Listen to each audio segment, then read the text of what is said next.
What's up, and welcome back. This is episode 3. I'm Matthew. And I'm Neicey, and this is the Real Conversations podcast, where we talk about everyday topics in a real and authentic way. I need y'all to know we took 5 minutes just to practice that intro. So I hope you liked it. Because she didn't feel like saying welcome twice. And I'm just like, it's not that big of a deal.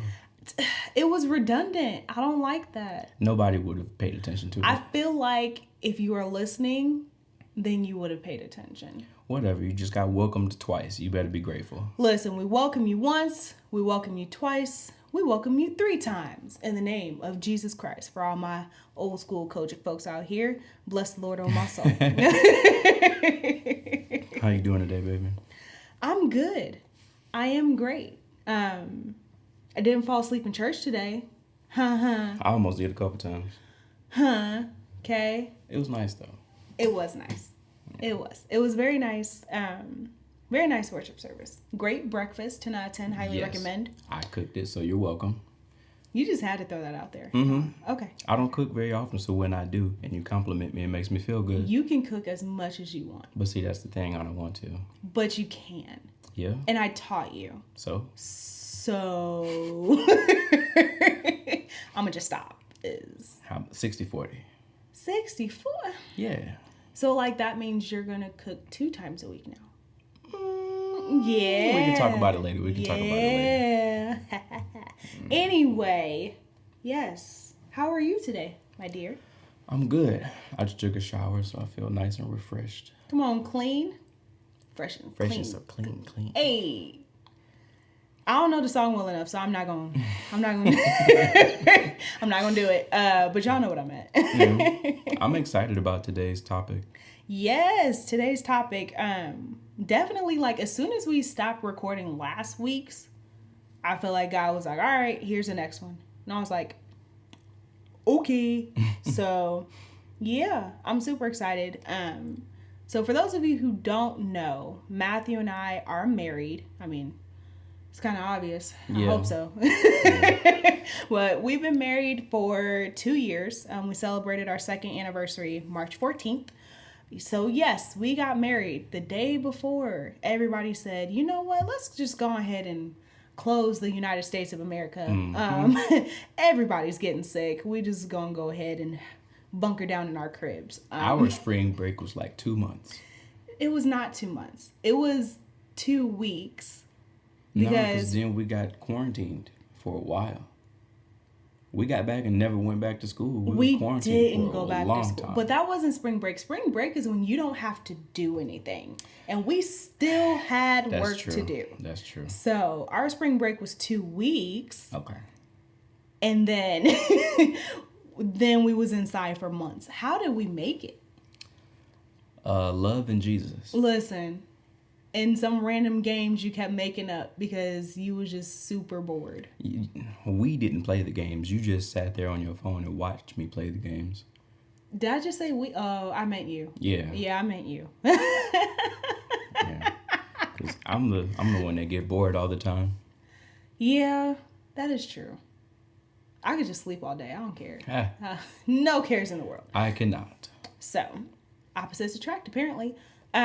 But yeah, no. So I know last week, after we finished, God placed on our heart to talk about marriage and relationships. So here we are, a married young couple talking to y'all about marriage and relationships. From the perspective of us. Please be clear. We are not the love doctors. Yeah. By no means professionals. There's so much stuff we're working on. Don't make it sound like our dang. Well, so much stuff I'm working on. Whoa. We're growing, and so we're still working on it. So yeah, we're not experts. I can't say viewers' discretion is advised because you're not watching it, but you get what I'm saying. Point is, we're just giving you our perspective, and if you get something out of it, great. But please don't go into your relationships and be like, they said this on this podcast, so I'm gonna do it. If it don't work out, I don't know what to tell you. But also, listen, just because we're young don't mean we don't know what we're talking about. That is true. Jesus could be speaking through us.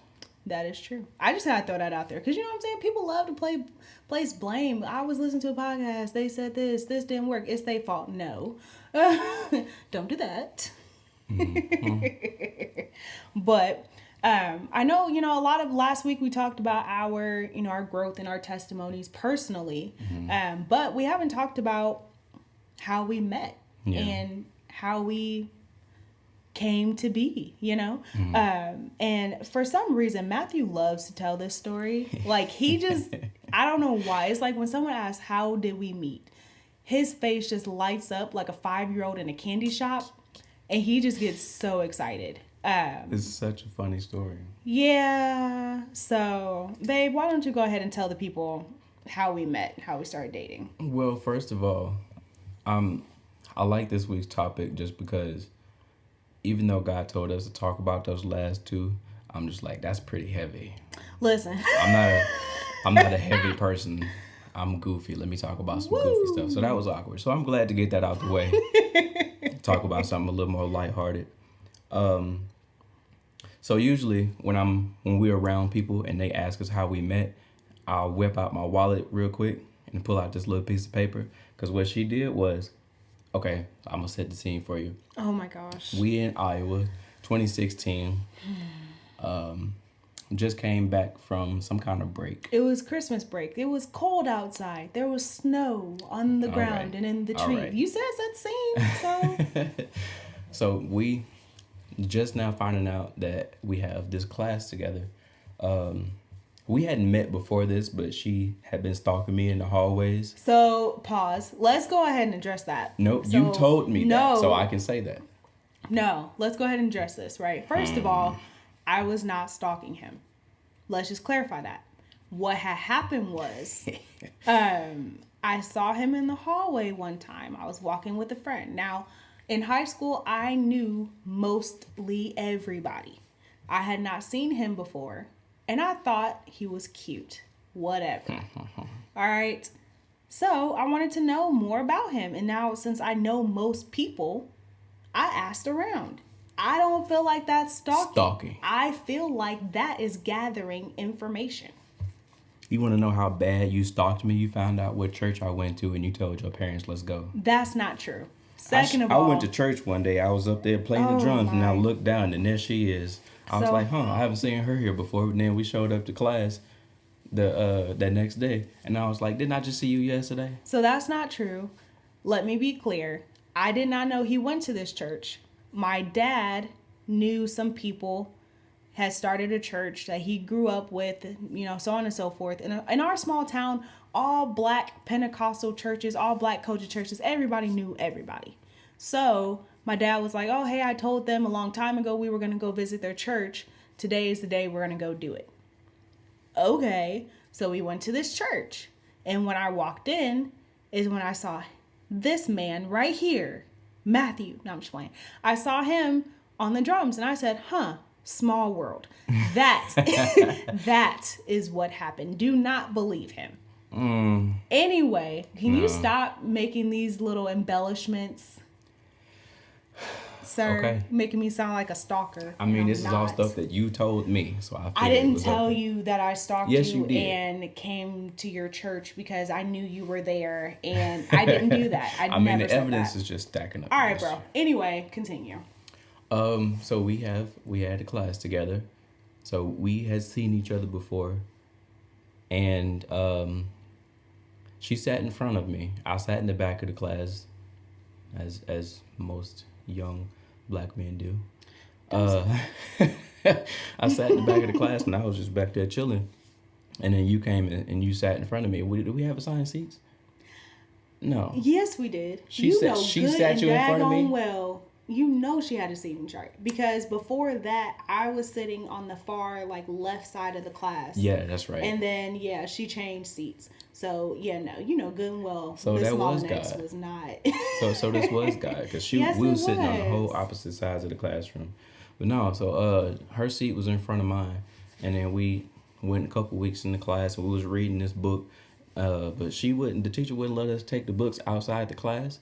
So she collected them at the end of Oh class. yeah. So we was reading the book and everything. We did that thing where we bounced around reading, and then at the end of the class, I was getting ready to take my book up there, and then she stood up, turned around, had the little fake attitude face, and was like, "Here, give me your book." I said, "All right, whatever." So she took my book up there. That's the first. That's the first instance I got. I was like, Okay. She feels some type of way. And then Okay.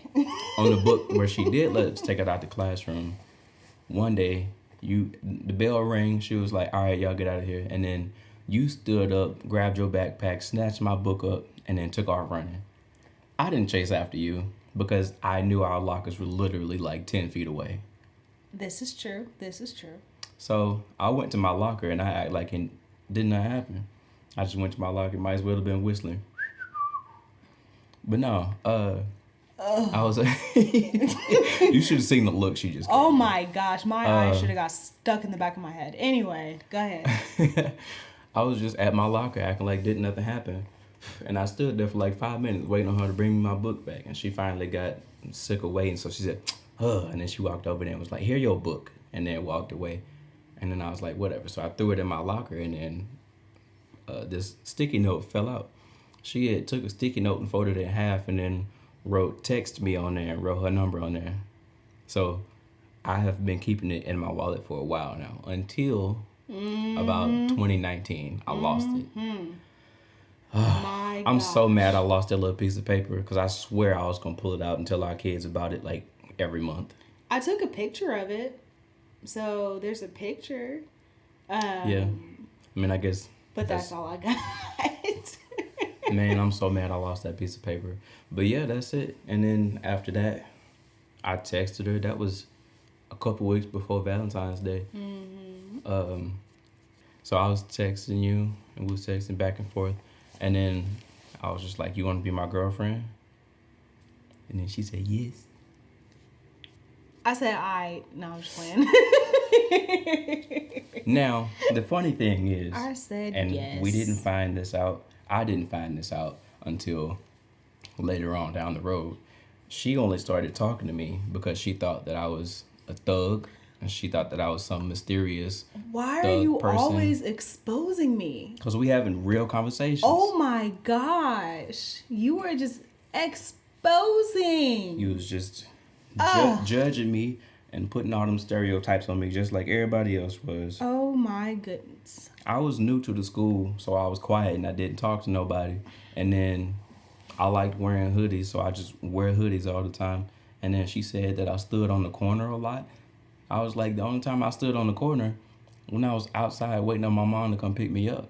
Now see, how was I supposed to know that? Because it was after school and She my mom was came and always picked me wearing up. black hoodies, standing on the corner looking mad all the time. How am I supposed to know? That's my face, man. Whatever. So, yeah. That's, But here we are. that's such a fun story. I love telling that story. When I tell you, I practiced that for weeks. Like, okay, maybe not weeks. It had to have been max a week, minimum a couple days. When I tell you I mapped that thing out in my mind, I was like, I'm gonna grab his book as soon as the bell go off. I'm gonna walk at this pace. I'm gonna hit the corner. I'm gonna make sure he follow me because I don't know if he know where my locker's at.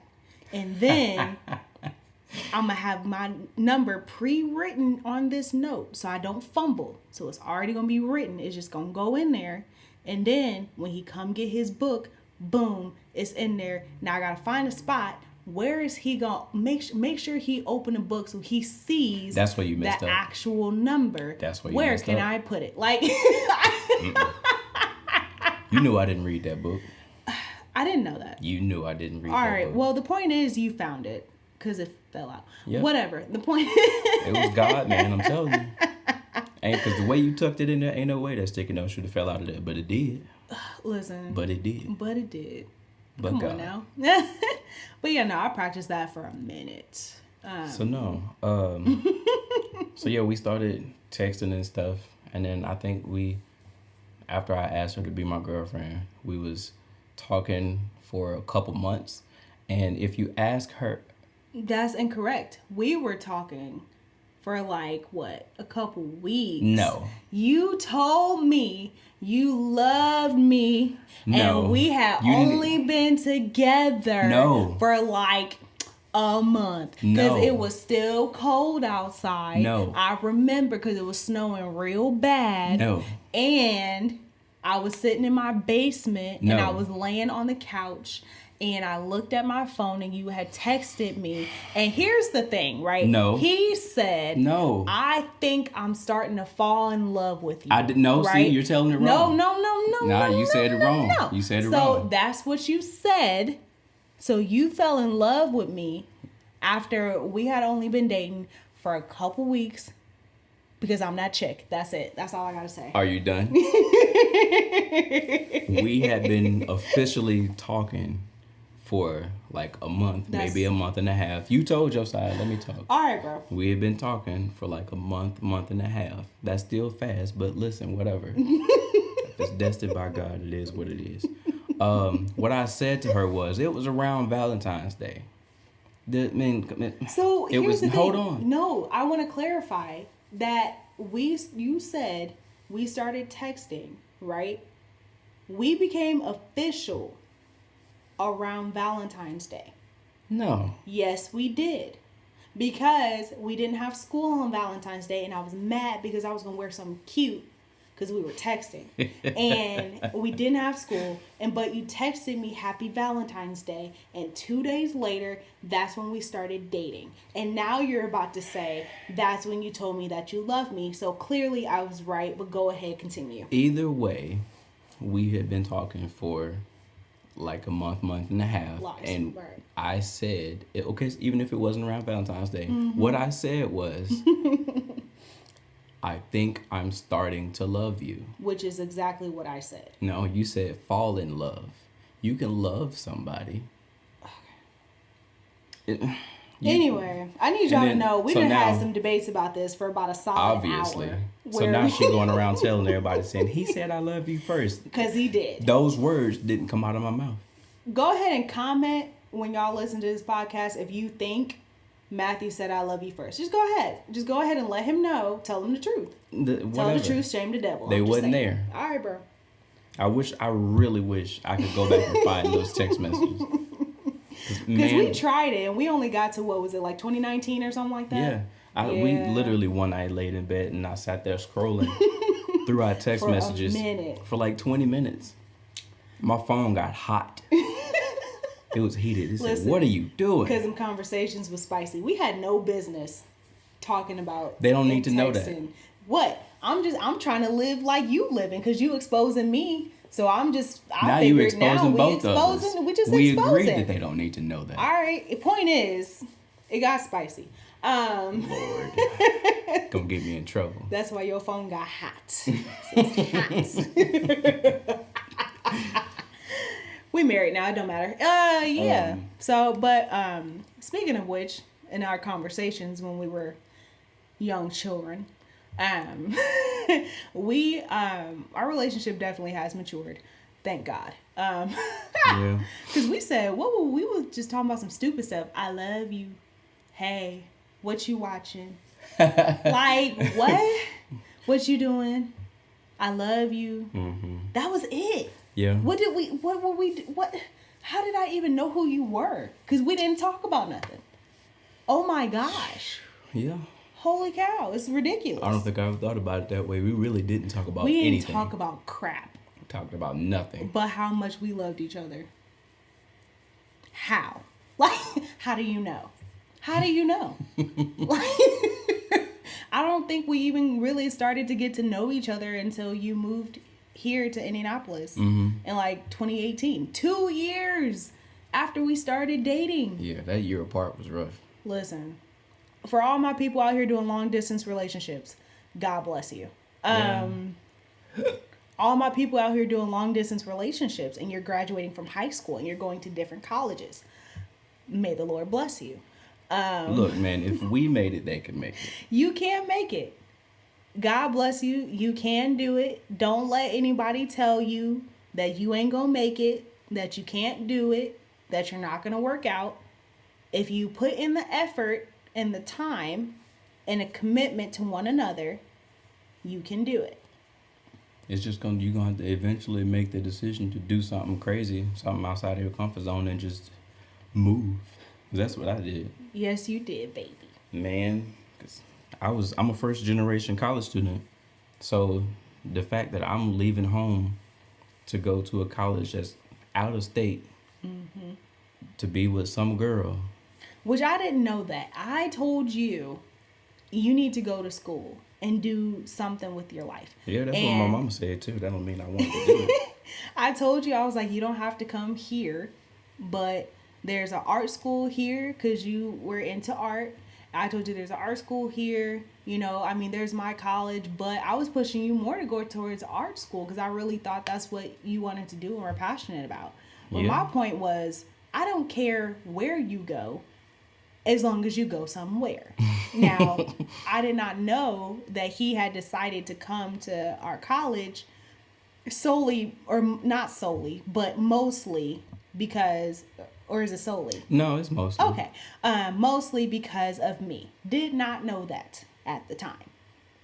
That don't matter. We here. We are here. Yes, we is, baby. But and yeah, like you said, we was not really texting, talking about nothing. Not crap. We was together. You know, high school kids when they start dating, the entire relationship is just weird and awkward and trying not to do nothing crazy. You didn't have to laugh like that. I'm sorry. I was just we didn't. So, mom, dad. Yeah, like I promise we didn't do anything. I promise we wasn't out here going crazy. But yeah, no, yeah. So our relationship, we went from, hey, I love you, hi, good morning, I love you, good night, I love you, to what do you want for dinner? Watch this sermon. What you thinking about? Yeah, that's a deep one. Mm-hmm. What you thinking about? Ooh. There's so many answers. Yeah. There's so many things you could say to that. But, looking back on it, how do you think our relationship has matured and has changed from, like, when we first started dating to now being married? Well, you were my first girlfriend, official girlfriend. I had one technically long distance relationship where I said she was my girlfriend, but we wasn't really talking like that. Mm-hmm. So you were my first like real girlfriend. And at the time, I was just happy to be with somebody. I didn't really care what we did, what we talked about. I was just like, I got a girlfriend. No. And then once we started getting closer, I was still just happy to have somebody. But I was just like, cool. What's up? Right. What you doing, buddy? Hey. No. And I was like, and then when we were in college and we were, I don't know, closer. I still I guess I kind of looked at you as like a roommate that I happened to be dating. But now I know that we are in a partnership and that we have a relationship and that you're more than just somebody that I live with. Mm-hmm. You're my spouse.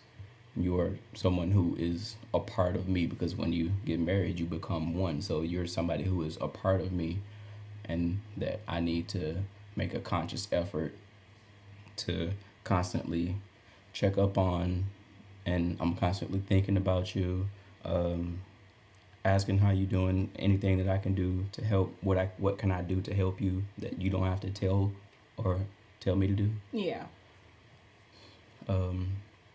Just not looking at you as just another person who is in my life, just like everybody else, but you're special. You're an extension of myself.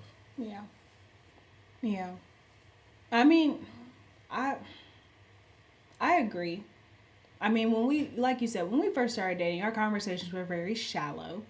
We didn't really have like a lot of deeper conversations. Like we may have talked occasionally about, what do we think about our future? And I mean, we had to have, because otherwise you proposed out of nowhere. So we definitely had conversations about marriage and, things of that nature. But, it really wasn't until probably like 2018, 2019 that we really started to like learn each other through like being around each other after class, going to dinner together, and you walking me home and whatever. But I mean, even then though, it was like we were two individuals who decided that we wanted to be committed to one another.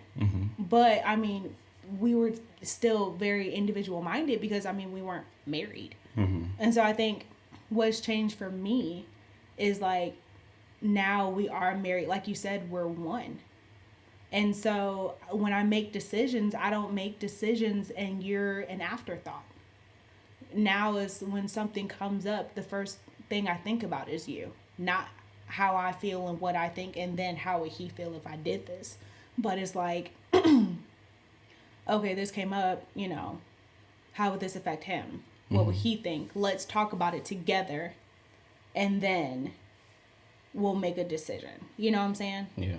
So, yeah, that's kind of how it changed for me. And like I told you, bro, on our drive home, so we got married. So we live in Indiana, but we got married in Iowa because that's where most of my family is. That's where his mom relocated to after they moved from Louisiana. It's a 5-hour drive. It is a 5-hour drive. And so we got married in Iowa, and on our way back to school, because we got married over a spring break, I sat there and I was like, oh my gosh, we got married. We really just did that. Because the whole time I was like, it's going to basically be the same thing. We just signing papers. Yeah. Now it's going to be legal. We had that conversation like 3 times. Yeah, I was like, it's just the same. Who cares? We just, making it. We signing the paper now. No, I sat there and I was like, ho, ho, ho, ho, ho. I married him. This is my husband. This is different. And even like when we moved into our first apartment, it was just like, do you like the way I clean these dishes? Like, how do you want the dishes to go on the drying rack? Like, what do you think about, what I'm saying? Everything I did, it was now a matter of considering how you felt about it. Even literally even boiling down to how the dishes got done. And, just simple stuff like that. So that was the biggest change for me, was realizing that this is not the same. You are not the second thought after something, but you are the first. And decisions are made together and not just me telling you what I think I should do. Yeah. Yeah, there's a different level of closeness and comfortability.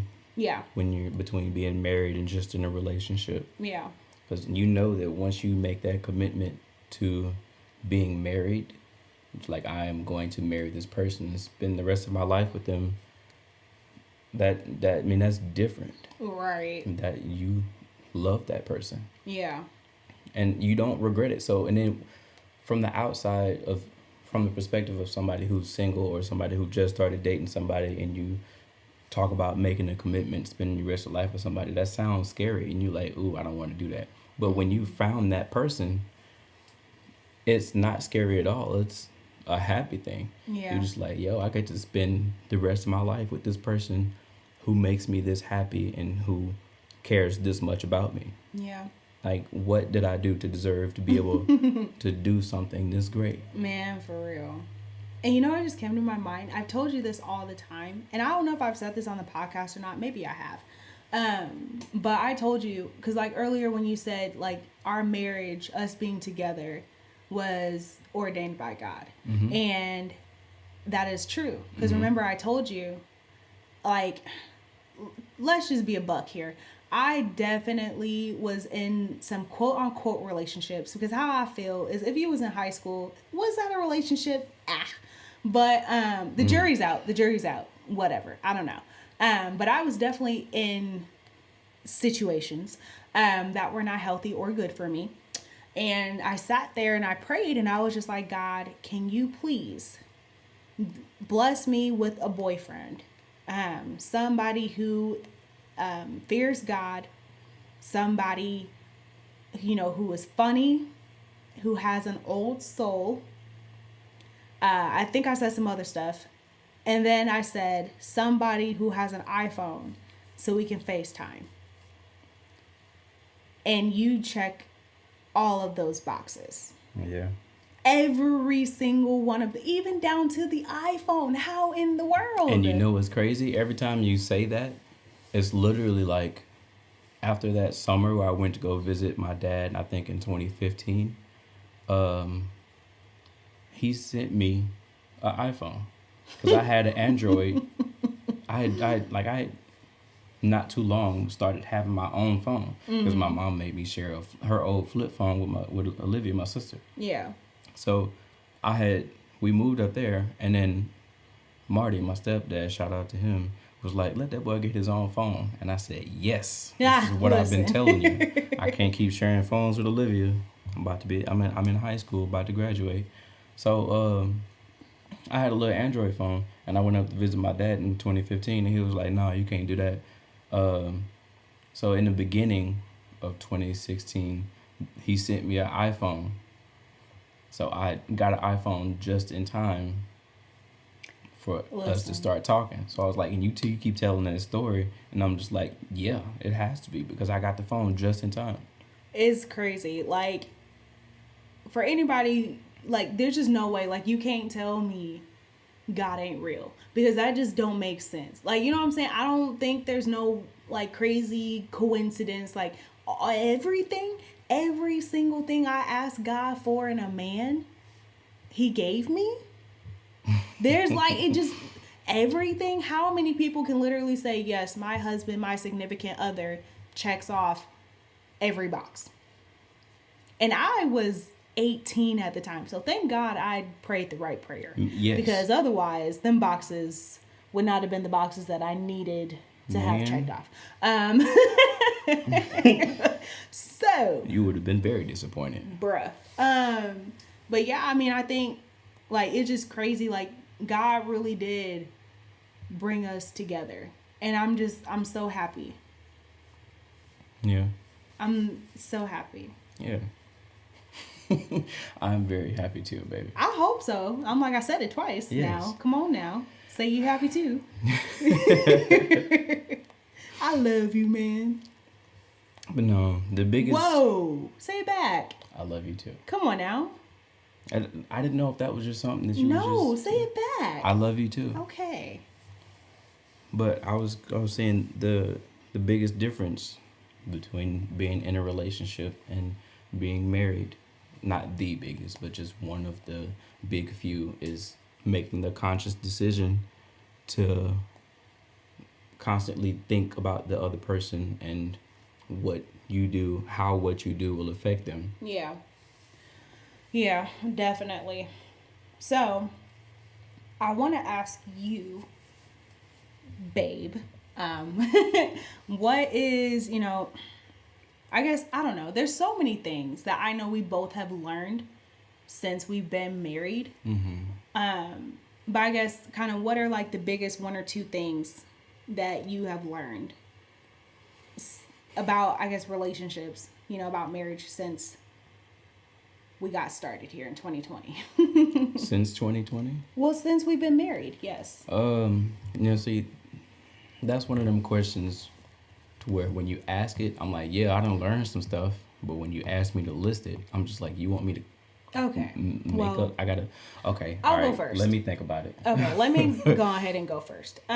So the biggest thing that I learned in our marriage, oh man, I got stuck. Hold on. No, because I had it. I had it, and then you said that, and then it threw me off, and now I'm like, ooh, what have I learned? Man. You gotta think about that question. No. Um, honestly, I think the biggest thing that I've learned is just communication. And I mean, we have been working on that before we got married, but I think it definitely shifted after we got married. You know, it's just in that communication, having love and respect for one another. And so, like, before we got married, I was a very nasty, mean person. I wasn't to Matthew, obviously, we were dating, but I had a very, like, nasty, mean attitude towards people because I had been hurt by people. And so, if Matthew and I would get into a disagreement, you know, I would say things that are rude, things that would demean him and, you know, knock him down and make him feel less than to make me feel bigger.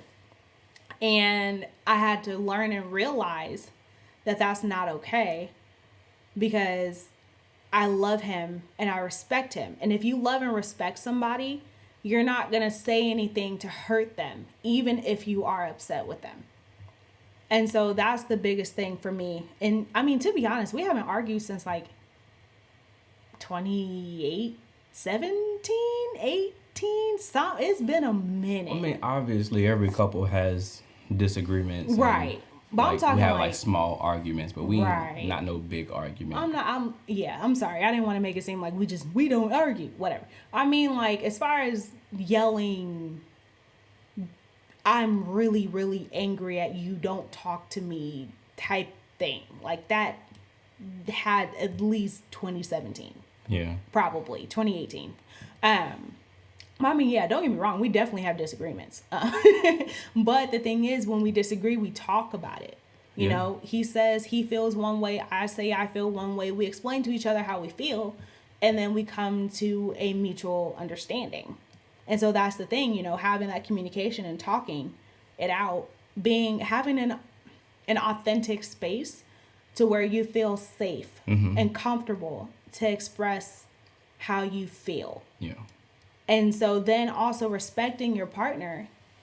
And like I said, you know, I refuse to say anything to him that is disrespectful or rude because he's my husband. That just don't match. You know what I'm saying? So I think for me, like, that communication piece is the biggest thing. And then the other thing is just 100% trust. Because I told you, I was like, I don't trust nobody. I do not trust anybody. I may act like I do so you can feel comfortable, but I don't trust you because at any moment you could switch up on me. And if you do, me letting you out of my life is going to be easy. I won't miss you. And Matthew was like, you got to change that. You can't be like that. And we get married. And honestly, I think that was kind of like a pivotal moment for us. Because it was like, if I didn't change, I don't think we would have got married. So we both are definitely the type of persons who are like, nuck if you buck. Listen. So we cool until we not. So as soon as you say something to me that's in any kind of way out of pocket, we both like, so what you trying to do then? Period. Come on. Period. But you can't be like that. You really can't. So yeah, when he said that to me, and I was just like, man, am I really gonna marry him then? Like, is this really what we're going to do? And I had to swallow my pride and not put everybody else's failures on him. And I had to trust him with me being authentic me, letting him into my heart. And I mean, honestly, like, and I know Matthew would never hurt me, but like, if he did, it would hurt. And it would hurt. Emotionally and physically. Yes. And so I never had that. I never did that with anybody else, you know? And so I had to do that. Yeah. I got a revelation one day from listening to the prophet Jermaine Cole. Okay, come on. Listening to his song Love Yours. Okay. Man. I'll tell everybody to go listen to it. 'Cause, I mean, actually pay attention to the lyrics too, because what he's saying is real. It's like, you gotta love yours. You ain't never gonna be happy until you love what is yours and what you have, because it's always going to be something out there better. But technically, what I mean, quote, better. Where I'm like, they cannot see your air quotes, dog. I'm like, quote, better. Air I'm quotes. doing the little air bunnies. No, because I mean, there's always going to be something out there that looks to be or seems to be better. But it's you are the only person who can define what is better for you. Mm-hmm. So, and then if you always out comparing yourself and what you have to other people and what they have and what you don't have, then you ain't ever gonna be happy with what you got. Appreciate what you got, and you'll learn to continue appreciating it more and more as life goes on. Yeah. And then I've learned to like accept flaws, because who says flaws are bad? Right. Because everybody has flaws, and ain't nobody perfect but God. Mm-hmm. Again, it's like you ain't never gonna be happy until you love yours, love your flaws, love your partner's flaws. Yep. Because, I mean, who are you? Who are you to judge what they do wrong, or what they do, what you consider to be wrong? I mean, don't judge, because you have no room to judge, because everybody does something that's wrong, or not wrong, but just like something that they do.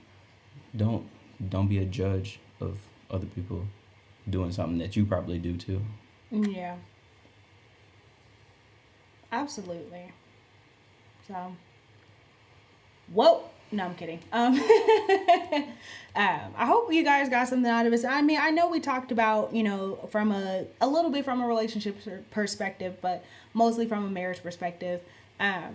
But I mean, even in your relationships right now, even if you're not thinking about marriage, just practicing that open and honest communication. Yeah.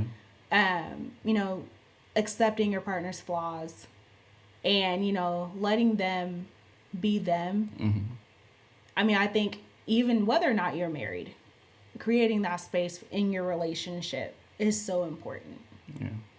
And so I thought I had this mindset when we were in just a relationship also. But when you're in a relationship, you have to think about what is the entire reason that people get into relationships. It's because they find somebody, or they trying to find somebody who they love, and somebody that they gonna want to be with for a while, and that they want to spend the rest of their life with. And now that we married, and I'm thinking about it, I'm just like, us getting together was that period of us dating, and then us just being together was us trying to get to know each other, so that way we could know whether or not this is the person I want to spend the rest of my life with. Right. Don't get comfortable in that place of just being in a space together, being in a place together, but be conscious of what you're doing. Like, what are your intentions? Mm-hmm. What's the end goal here? So, like, we're not just sitting here being together for the rest of our lives for no reason. Right. Yeah. Why you're together and what are you doing? Right. Absolutely. Yeah. It feels nice. It does. I tell you this all the time. I want everything with you. Yeah. Yeah. That's how you know you got it. For real. That's how you know you're there. I want everything with you. Mm-hmm. I'm a whole introvert, okay? My max time to be around people, you give me about a couple hours. That's all I got. Then I gotta go, because you have drained me. But like with you, I could be around you for a while. Like, it could go weeks before I'm like, I need some personal space. Probably not even that. Like, to be honest, yeah. A couple months. It really could. Like, every 3 months, I'm like, give me an hour. Like, and I mean, I think that just really goes to show and confirms, that we are meant to be together. Because I really can't be around people for a long period of time. Mm-hmm. And it's not that I don't love you. I just, people drain me. You don't give me energy. So yeah. The fact that I can be around you and have life with you and want life with you in every area just goes to show how much I love you and how much I feel like we are meant to be together. Mm-hmm. And just anytime that I envision anything for the future, you were involved. Yeah. Just because I can't, like now, I can't see any part of my life without you being involved in it. Yeah. So anytime I think of my future, it has something to do with you. Right. So if you're somebody who is just in a relationship with somebody, or you care about somebody and you thinking about something in the future, and anytime you think about that, you think about them, then you might want to pursue the next step in the relationship. And on the flip side, if you're in a relationship with somebody and you don't feel that way, and like, but the other person does, that's a conversation you need to have. You need to go ahead and have that tough conversation. Like, don't drag that out. Don't be like, I'm not going to say nothing because I don't want to hurt them. Or later in life, you know, maybe I'll learn to love them. Don't do that. If they're really sitting up here feeling a certain type of way and they want life with you and they love you and they feel that way and you are not reciprocating, let that person go. Mm-hmm. Like, it's going to hurt them, but you're allowing for whoever God has for them to come into their life. Mm-hmm. Don't drag it out. Just say it lovingly and respectfully and let it go. I'm not going to sing it, but y'all know what I mean. Like, literally, just let them go. Yeah. And when people in relationships and people who are married talk about communication, people usually talk about it like in a positive way. Yeah. Just like just talk. But no, like communication in general. Like you need to talk about the bad things. Yeah. So if it's something that you feel y'all need to talk about, or for something that you unsure about, or you know that they unsure about, talk about it. Yeah. And like we said, don't just both of y'all be talking out the side of your neck and then get aggressive. Make a space where the both of you can talk without judgment. Yeah. And just air out your feelings, so that way both of you understand how the other person feels, and then figure out the best way to calmly go about that next step. Right. Anything else you want to leave the people, babe? If don't nobody else love you, I love you, and Jesus love you. Yes. I can't top that. Ditto. Yes. We do kind of sound like we know what we're talking about. Man, listen, I was like, if we don't start a talk show, I don't. No, I'm just kidding. Let's get this down first. I'm kidding. But we're going to go ahead and let you guys go. We hope you have a blessed week. God loves you. We love you. And we'll see you next time. See ya. Bye.